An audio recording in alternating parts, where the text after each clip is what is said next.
আসছি হলো পদ্ম শাপলা বিল রিসোর্টে। এই যে এখানে সুন্দর একটা পরিবেশ। এই যে দেখেন, এখানে বিলের মতো আছে। হ্যাঁ, এই পাশে আবার নদী, বিলের পুকুরের মতো কিছু একটা, এদিকে নৌকাও আছে। আর এই যে যে যাচ্ছি এখানে, এটা হচ্ছে পুরো স্টিলের এক ধরনের ব্রিজের মতো আর কি। দেখা যাক, সামনে যাই, যাইয়া দেখি যে এদিকে কি আছে। মোটামুটি সুন্দর রিসোর্ট। এর আগে আমি একবার আসছিলাম কোভিডের সময়, বাট এখন অনেকটা চেঞ্জ হয়েছে, অনেক গুছানো হয়েছে। এই যে সুন্দর, এখানে শাপলা ফুল আছে। বাট পদ্ম ফুল যদি দেখতে হয় তাইলে হচ্ছে আসতে হবে আপনাদের সকাল সকাল। এই পদ্ম ফুল, আমি রিসোর্টে ফোন দিছিলাম, পদ্ম ফুল বলতেছে যে সকালবেলা ফুটে, বাট রাতে ফুটে, সরি রাতে ফুটে। আর সকালবেলা হচ্ছে 10টা পর্যন্ত এটা দেখা। তা আসছি ঘুরতে, দেখি ঘুরবো, জায়গাটা পুরোটা এক্সপ্লোর করব। অনেক দিন পর আসলাম, দেখা যাক কতটুকু কি সুন্দর করছে।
সুন্দর মনোরম পরিবেশ, বাট আমরা যে টাইমে আসছি এই টাইমটা আসলে একটু অড টাইম আর কি। তো আমরা হঠাৎ ঘুরতে ঘুরতে চিন্তা করলাম যে আসি, একটু ঘুরা যাই, এর জন্য আর কি আসছি। পুরা খালি রিসোর্টটা, এই যে দেখেন, এখানে মোটামুটি পুরাই খালি। আমরা এইসব বৈশা আছি, এখানে একটু বসছি। এই যে পুরোটা হচ্ছে বিল, পুরোটা বিল। চাইলে আপনারা এখানে বোট দিয়ে ঘুরতে পারবেন। এদিকে একটা দোলনা আছে, দুইটা, ওই সাইডে একটা দোলনা আছে।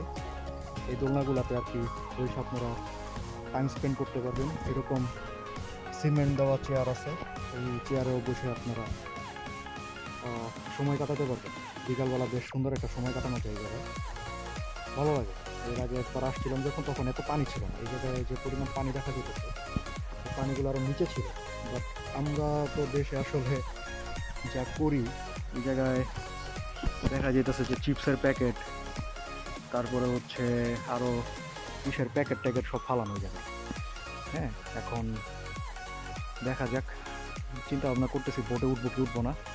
এদিক দিয়ে আবার আকাশের অবস্থাও ভালো না, কোন সময় আবার বৃষ্টি টিষ্টি নামে। এখানে আর ঢোকার পরে আবার একটু হালকা পাতলা বৃষ্টি পাইছি। আমি আসছি হলো আমার ওয়াইফকে নিয়ে। এই যে আমার ওয়াইফ, ও হচ্ছে খুব এক্সাইটেড। ওরা জানাই নাই যে আসলে আমরা কই আসতেছি। হ্যাঁ, হঠাৎ করে প্ল্যান করলাম, বাসা থেকে বেরোইছি। ঈদের পূজার ছুটিতে চিন্তা করলাম তুই কী করবো। 3 দিন মোটামুটি বেশ অনেক কাজ ছিল। কাজের কারণে হচ্ছে আহ, এদিকে ঘোরার সময় পাইনি। চিন্তা করলাম যে 12টার দিকে যে একটু ঘুরে আসি। তো কাছে কিনারে কই ঘুরতে যায়, আমার মানে গ্রামের বাড়ি এখানেই, নাগরী মিশন। তো ওখান থেকে আসার সময় চিন্তা করলাম যে তাহলে এই একটা জিনিস কাছে আছে, এর আগে একবার নক দিছিলাম, পরে বললো যে এরকম এরকম আছে, ওপেন আছে। তো তাই আসলাম, দেখা যাক একটু সময় কাটাই, সময় দেখি একটু কাটানোর পরে চলে যাবো।